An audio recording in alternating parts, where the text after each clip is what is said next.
Guys, today what we are gonna do is we are going to create a command that creates explosions at a player.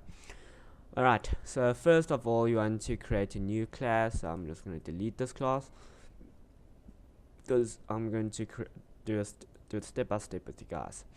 Okay, say new class explosion or whatever you want to call it. Okay, and then yeah, that's gonna irritate the crap out of me. So what you do is after you've created the explosion, you want to go into your main.java, which is your main class. What's wrong with this? Oh wow. Okay, so what you're gonna do now is we're gonna say get command double apostrophe like quotation marks, then set executor new and the class name that you just created, explosion, and we're end of the statement, right? Okay, and then what we're gonna do, and over here you're gonna say C dot set executor, the method set executor command executor in the type plugin command is not applicable for blah blah. Instead of casting the argument new explosion to command executor, we're gonna say let explosion implement command executor. Okay, so now you're gonna see and then you're gonna see this part's got a red thingy saying that there's an error. We're gonna ignore that for now. So we're gonna go back to main, and now the biggest decision of your life has to come.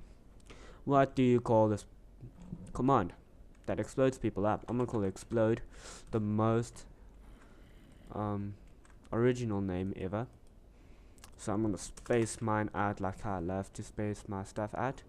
And what I'm gonna do is I am going to copy something over real quick. This part. Why I like copying over this part is because instead of the command string, I like using command labels. So we're gonna say if command labels dot command label dot equals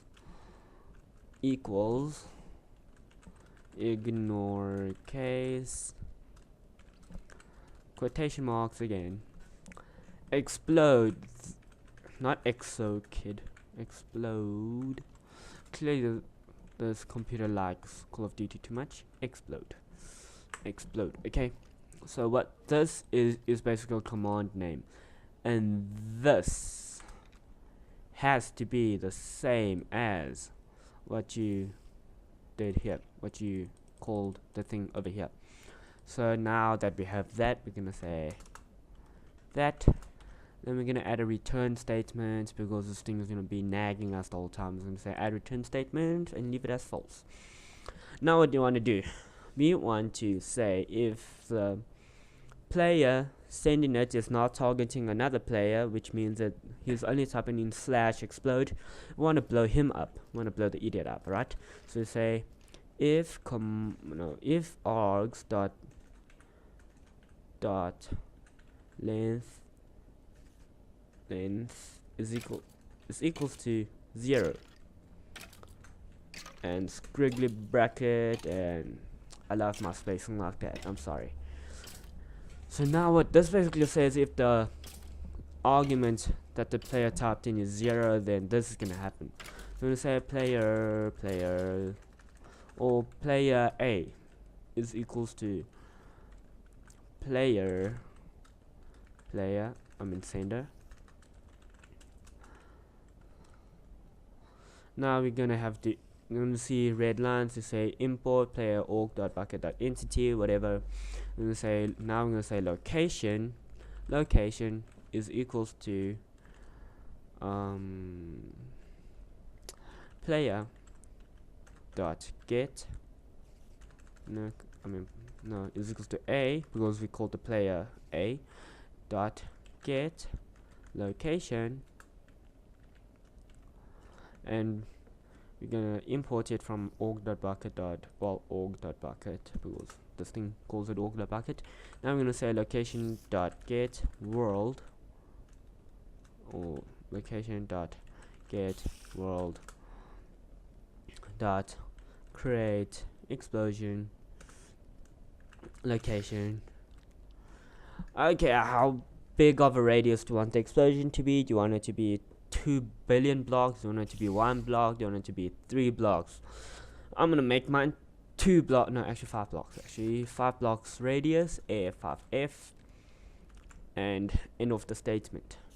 So what we basically have here already is a command to say if, well, yeah, we've got the command, and this basically does is blows the players into pieces if the argument length is equal to 0, which means that only he types in /explode. So now we're gonna get to the hard part, the extremely hard part.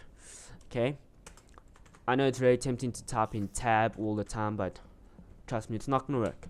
So what you say here is explode, basically your command name, and then double space, not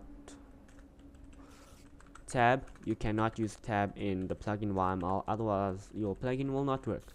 I'm gonna say boom as the description of the command, and it's gonna say usage /explode, which is how you're gonna use it. So we're gonna say player name, and we're gonna say permission. We're gonna set the permission, right?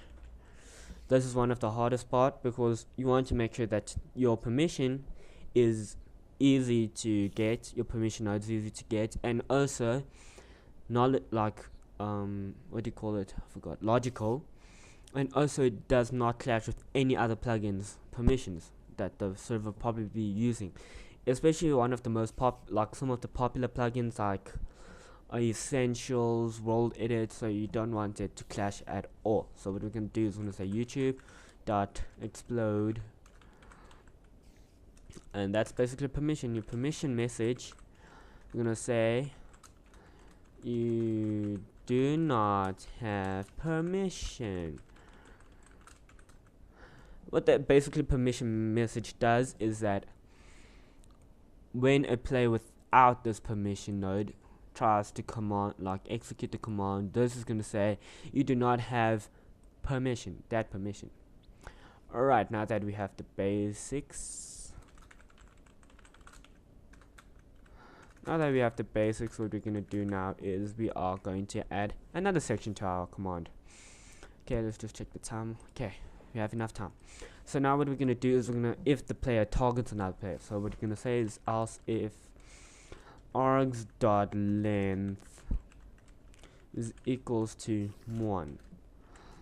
You're gonna want this to happen, so we're gonna say player a equals, you can actually call the player part anything if I haven't told you, but yeah, sender, we're gonna say player target, which is the target, equals a.get server dot get player